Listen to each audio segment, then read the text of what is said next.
NEET പരീക്ഷയിൽ ഉയർന്ന mark വാങ്ങാൻ സഹായിക്കുന്ന സംഘത്തിലെ 5 പേർ അറസ്റ്റിൽ. ഗുജറാത്തിലെ ഗോദ്രയിൽ ഒരു പരീക്ഷാ കേന്ദ്രത്തിൽ നടന്ന തട്ടിപ്പുമായി ബന്ധപ്പെട്ടാണ് അറസ്റ്റ്. ഉത്തരമറിയാത്ത ചോദ്യങ്ങൾ വിദ്യാർത്ഥികൾ എഴുതാതെ വിടുകയും അവ പരീക്ഷാ കേന്ദ്രത്തിലെ അധ്യാപകർ പൂരിപ്പിക്കുകയുമാണ് ചെയ്തത്.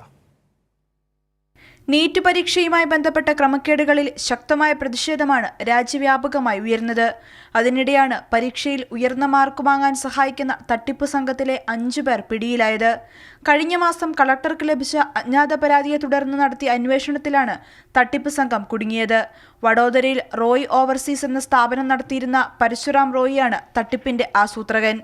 ഗോദ്രയിലെ ജയ് ജലാറാം സ്കൂളിലെ അധ്യാപകനായ തുഷാർ ഭട്ടാണ് ഉത്തരങ്ങൾ എഴുതി ചേർത്തത്.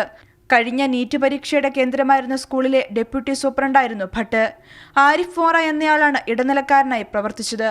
തട്ടിപ്പ് നടത്താൻ വിദ്യാർത്ഥികളിൽ നിന്ന് വാങ്ങിയത് 12 കോടിയിലധികം രൂപയെന്നാണ് പോലീസിന്റെ റിപ്പോർട്ട്.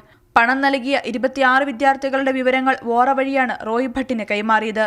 4 കുട്ടികളുടെ രക്ഷിതാക്കൾ 66 ലക്ഷം രൂപ വീതവും 3 പേർ ബ്ലാങ്ക് ചെക്കുകളും കൈമാറിയതായി ഗോദ്ര പോലീസ് കണ്ടെത്തി.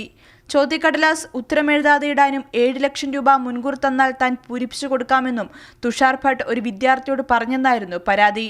ഭട്ടിന്റെ ഫോണിൽ നിന്ന് വിദ്യാർത്ഥികളുടെ റോൾ നമ്പറുകളും ലഭിച്ചു. കാറിൽ നിന്ന് 7 ലക്ഷം രൂപയും കണ്ടെത്തിയിട്ടുണ്ട്. നീറ്റ് ഫലം വന്നപ്പോൾ സംസ്ഥാനത്ത് മുഴുവൻ മാർക്കും കിട്ടിയ 4 കുട്ടികളിൽ 2 പേർ ഈ പരീക്ഷാ കേന്ദ്രത്തിൽ നിന്നായിരുന്നു. തട്ടിപ്പിന് പിന്നിൽ കൂടുതൽ പേരുണ്ടോ എന്ന് കണ്ടെത്താൻ അന്വേഷണം ഊർജിതമാക്കിയിരിക്കുകയാണ് പോലീസ്. കൈരളി ന്യൂസ്, ദില്ലി.